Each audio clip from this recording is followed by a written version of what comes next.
Hey guys, it's Nav, and this is going to be a slideshow, a little bit about my upcoming book and really some of the concepts in it. So the book is not quite half done. I'm on chapter 3, about halfway through chapter 3. Chapter 3 is all about pre-flop range construction. The book is the Book of Edges.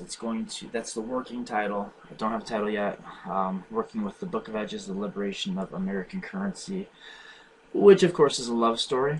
And this book is about the three edges that you can have going to the flop, and how to construct ranges and invent or develop a strategy that is going to give you the most post-flop situations to take advantage of the three post-flop edges, which are card advantage, skill edge, and position.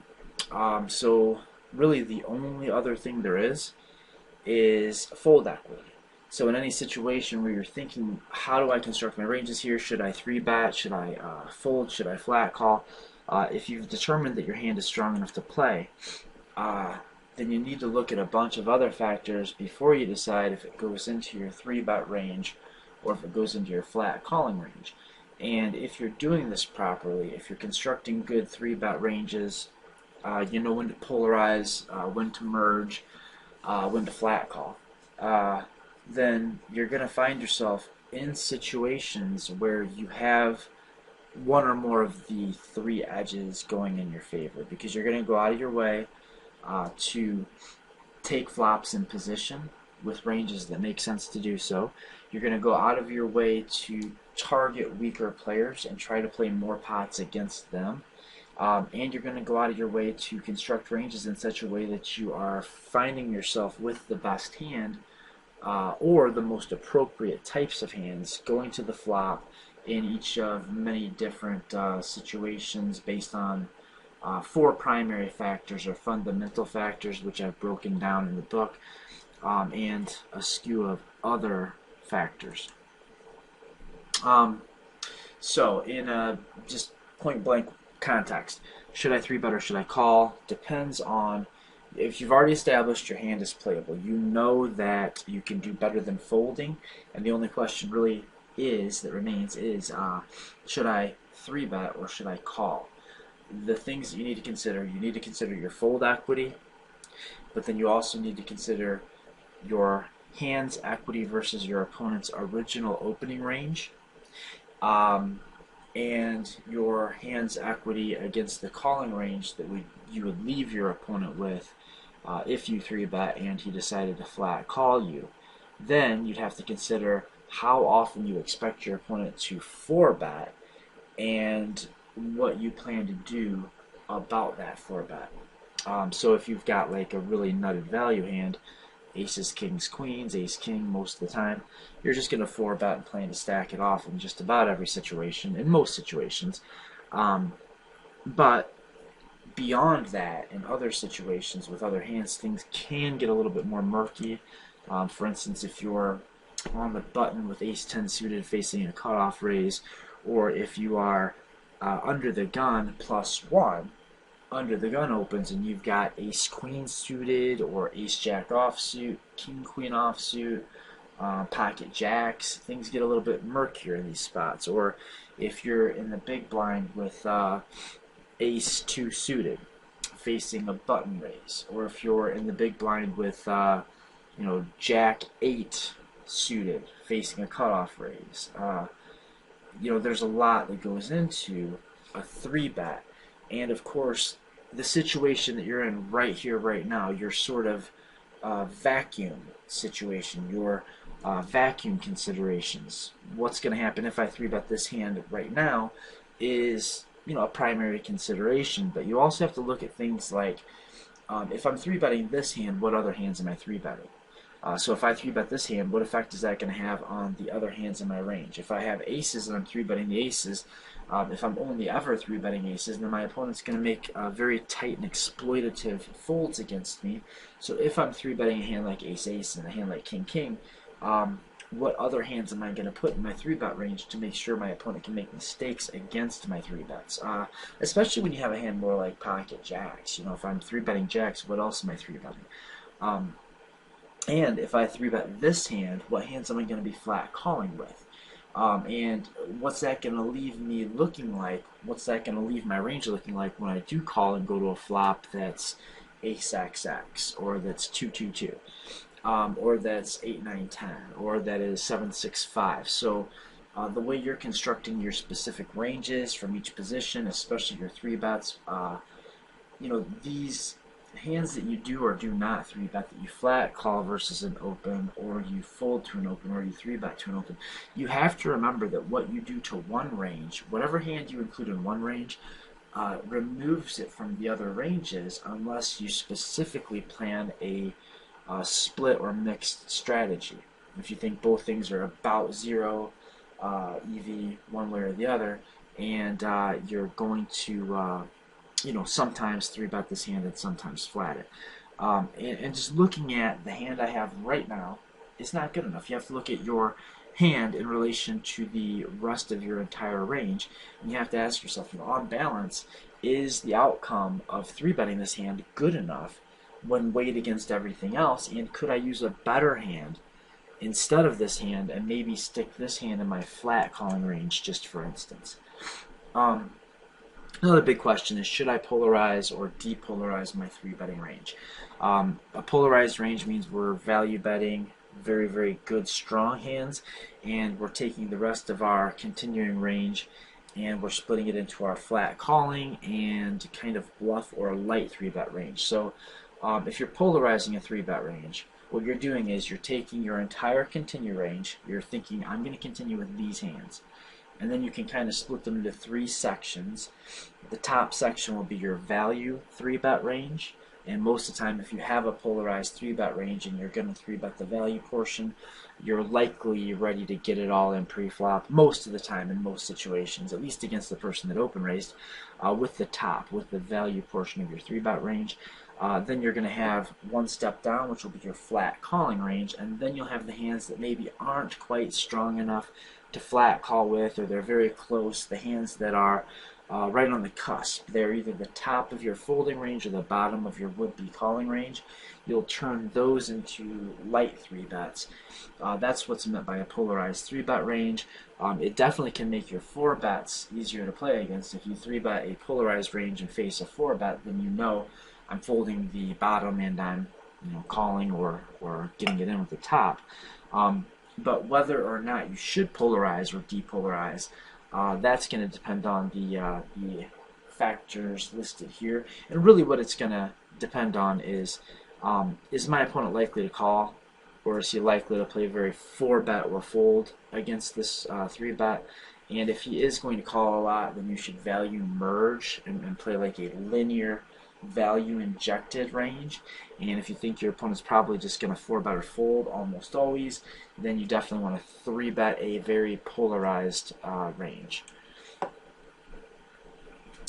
Just an example, and this is probably a fairly realistic example. I mean, I just kind of popped these off, but the hands that we would 3-bet for value, or the hands we would 3-bet in general, if we're sitting on the button and we're facing a good thinking reg or a lag, or just a good player, a regular, like a person that plays very often, who reads and has learned and studies and he knows what he's doing, the action folds to him and he open raises from the cutoff seat. Let's say you're playing full ring 200 ML and you are the button.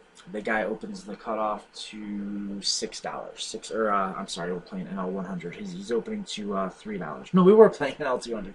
He opens to $6, and you're on the button. So this would be a good time to polarize your range, because your opponent likely knows that he's not going to want to open raise from cutoff and then flat call versus the button, because it's going to be pretty bad usually to play a 3-bet pot out of position. It's usually a pretty tough spot to be in. So most good players, you'll expect to take the vast majority of their hands when they open raise out of position, they face a position 3-bet, they'll either 4-bet or fold with the vast majority of their range in the vast majority of cases.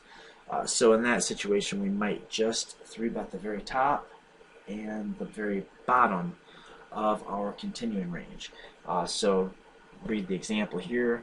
Your value 3 bets might just be ace queen and better, pocket tens and better. So ace queen, ace king, suited and offsuit, tens plus, and that's it. And then we're going to 3 bet hands for value. We're going to 3 bet some kind of light semi-bluff type hands, like your ace wheel suiteds, your king x suiteds that aren't quite good enough to call with, queen 7 suited, queen 8 suited, queen 9 suited may be good enough to call with, maybe not, depending on circumstances. 6-5 suited, 5-4 suited. Maybe you can find a call some of the time 6-5 suited, depending on stack depth, depending on the propensities of the players that are yet to act in the blinds, and some other things, how your opponent's going to tend to react versus a 3-bet, etc. Then if you get 4-bet, you're going to have to know what you're going to do. And I don't think it's too terrible if you just take your entire value portion and just jam it as a 5-bet.